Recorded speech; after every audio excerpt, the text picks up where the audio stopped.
Hello everyone, I'm Mandar. I'm Mansa Priyamvada. Hi, and I'm Salil, and today we will learn about the language Octave, and I'll start with the introduction and history of the language. So what is Octave? Octave is an open source MATLAB, and Octave and MATLAB both are high-level languages, mathematical programming environments for visualization, programming, algorithm development, prototyping, and scientific computing. Octave was originally conceived in about 1988 to be companion software to a chemical reactor design course. Its full-time development was started by John W. Eaton in 1992. The first alpha release was on January 4, 1993, and version 1.0 was released on February 17, 1994. Since then, Octave has been through several major revisions. It's included with Debian GNU Linux and SUSE Linux distributions, and was reviewed in the July 1997 issue of the Linux Journal. So why not use a normal high-level language, for example C++ or Java?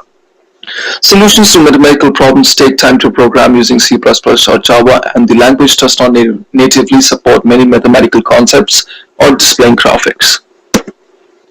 Octave is written in C++ using the C++ standard library. Octave is extensible using dynamically loadable modules. The interpreter works with GNUplot and creates software to create plots, graphs, and charts, and to save or print them.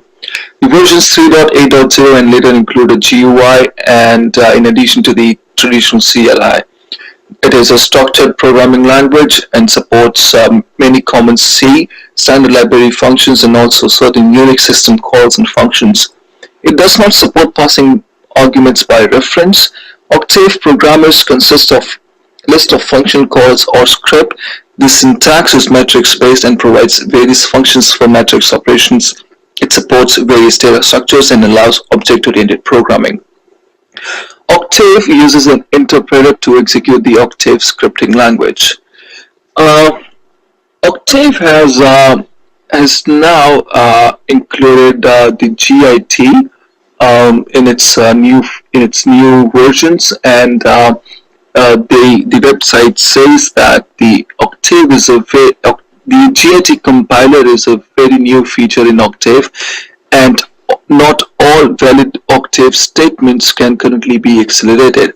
However, if no other technique is available, it may be worth benchmarking the code with GIT enable.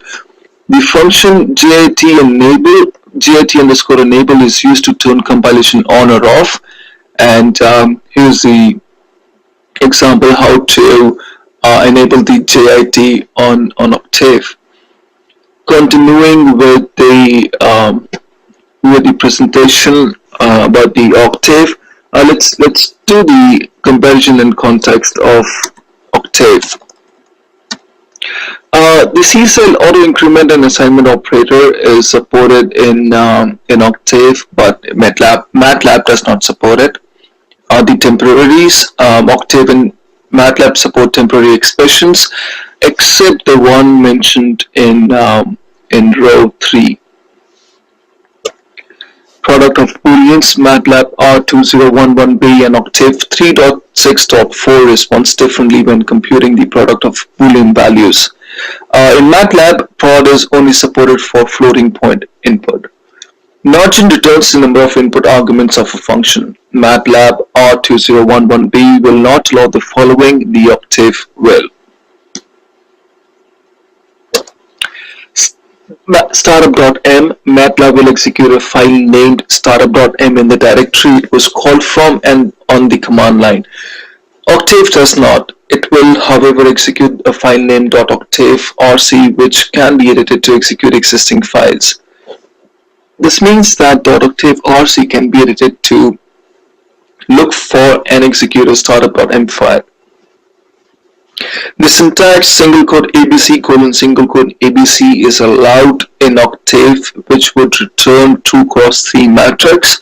In MATLAB, it would throw up an error. Calling shells, the exclamation string syntax calls a shell with command string in MATLAB. Octave does not recognize exclamation as a system call since it uses in logical operations. Attempting to load empty files. MATLAB lets you load empty files. Octave does not. While trying to load an empty file, Octave Octave 3.6.2 returned an error calling empty file seems to be empty, unable to extract metric size from the file empty file. Fprintf and printf. Octave supports both printf and fprintf as a command for printing to the screen. MATLAB requires fprintf. Whitespace. MATLAB does not allow whitespace before the transpose operator, but Octave does. Line continuation. MATLAB always requires ... for line continuation, while Octave also supports using comma and comma backslash for the line continuation. The logical operator NOT. Octave allows users to use both negation and exclamation with Boolean values. The first is for MATLAB compatibility, while exclamation will be more familiar to the programmers like us. For not equal comparison, Octave can use both negation equal or exclamation equal. MATLAB requires negation equal. Some of the differences: MATLAB uses the $sign to begin a comment. Octave uses the hash symbol and the $sign interchangeably. For exponentiation, Octave uses raised to power star. MATLAB requires raised to power. For string delimiters, Octave can use single or double quotes. MATLAB requires single quote. To end blocks, Octave can use or specify the block with endif, end for ... MATLAB requires end. Octave supports C-style hexadecimal notation. MATLAB requires the hex to dec function. Comparing Octave with other languages like R, Julia, Mathematica, they all are similar, except for standalone executable creation support, GUI creation support, and if a language can call code in other languages, or it can be called from other languages. So it varies from language to language, and it's something which the language provides. So these are the basic differences which we can spot between Octave, MATLAB, or Julia and Mathematica. Thank you.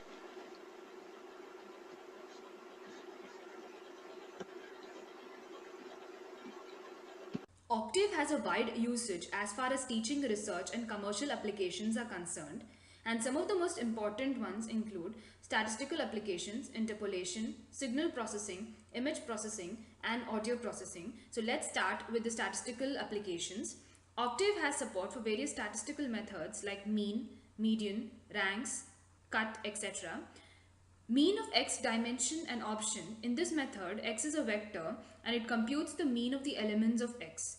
Coming to median of x and dimension, here x is a vector and it computes the median value of the elements of x. Coming to ranks of x and dimension, it returns the ranks of x along the first non-singleton dimension. If the optional argument dimension is given, it operates along the dimension. Cut of x and breaks creates a categorical data out of numerical or continuous data by cutting into intervals. If breaks is a scalar, the data is cut into that many equal width intervals. If breaks is a vector of breakpoints, the category has length of breaks minus 1 groups. The return value is a vector of the same size as x, telling which group each point in x belongs to. As far as audio processing is concerned, Octave provides a few functions for dealing with audio data like linear to MU-law of x and n, MU-law to linear of x and bits per sample, load audio of name, extension and bits per sample. So linear to MU-law of x and n converts audio data from linear to MU-law format. MU-law to linear of x and bits per sample converts audio data from MU-law to linear format. Load audio of name, extension and bits per sample loads audio data from the file with a file name and an extension and bits per sample used in the audio file. Image processing with Octave is really interesting. Since an image basically is a matrix, Octave has a very powerful environment for processing and analyzing images. These image processing functions include IamRead of image name, IamWrite of image name and an image object, IamShow of an image name. Now, IamRead of an image name loads an image into Octave from the graphics magic library. IamWrite of an image name and an object writes images to the disk. IamShow of an image name is basically used for visualization of an image. This displays the image IM, where IM can be a two-dimensional grayscale image or a three-dimensional RGB matrix. Learning a new language becomes very easy if we know the basic building blocks of the language. I will be giving you a brief overview of language features of Octave along with some sample code. Let us take a look at the data types in Octave. Octave supports around 55 different data types. Typeinfo is a command which you can use to know about a particular data type, or in general you can just call the function and get to know how many data types are installed right now in the Octave. Let us take a look at how the data structures are implemented in Octave. Structure in Octave are declared in a similar fashion as they are declared in C language.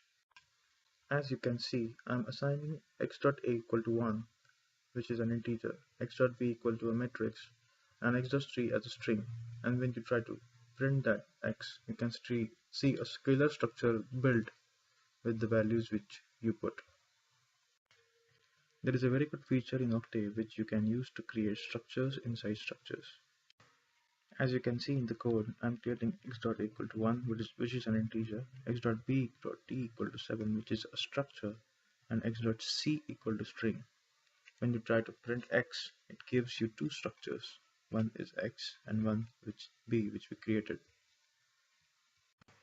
Now let's see how the strings are represented in Octave. Creating strings in Octave is very easy. Just include the string in double quotes and it will be created. If you want to concatenate different words to form a line, you just have to place those words in a square bracketed array along with comma separated words. Strings can also be created in Octave by using a function called blanks.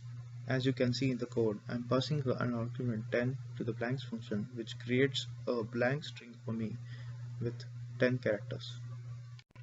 If you want to check if a particular character is present in the string, you can do so by using the code below. Here I am checking if a space is present in string GNU. It returns me 1 if the space is present at that position. You can also compare two strings of different lengths, and the comparison can be made to n characters. There are built-in functions in strings which can be used to check if the characters are present in string, or the numbers are present, or any special character is present. I have given an example of isAlpha function which checks if an alphabet is found in the string, and it returns 1 if it is found. You can also do the type conversions using strings by passing them as an argument to the functions like hex to DC and binary to decimal. Let us take a look at the global and persistent variables. Global variables can be initialized only once. Here I am trying to initialize this global variable x twice in my program. But as you can see, the value remains as 1 because it was initialized to 1 first. If you want to change a value of a global variable, you need to specify that by explicitly specifying global x and then assigning the value. And after the function call is made, as you can see in the code, the value is changed to 4. Second type of variable in Octave is persistent variables. Persistent variables are similar to that of static variables in other languages. The scope of persistent variable is limited to that of the function scope. As you can see in the code, I am initializing persistent variable calls equal to 0. But even though the function is called thrice, it initializes the variable only once, and in subsequent calls it increments the variable. So as you can see in the output, the value changes from 1 to 2 to 3. One of the major features of Octave is plotting. Let us take a look at how a 2D plot is made. As you can see in the code, I am taking x as an interval and passing it to sine function, which gives me the waveform of a sine function over a 2 pi interval, and it can be plotted by using the function called as plot. Just like 2D plots, plotting 3D images in Octave is easy. You just have to mention the variables like tx, ty, and tz and use a function called as mesh that will create a 3D grid for your 3D image and it will plot it. Octave files have .m extension. You can create your own .m files and execute them as a command. As you can see in the code, I am creating a file called as my2dplot.m by using the command called edit. If the file is existing, it will just open the file. Otherwise, it will ask if the user wants to create it. When you are done saving your work in the file, you just have to come back to the Octave command prompt and write the file name and hit enter. It will execute all the instructions in the file one by one and print the output.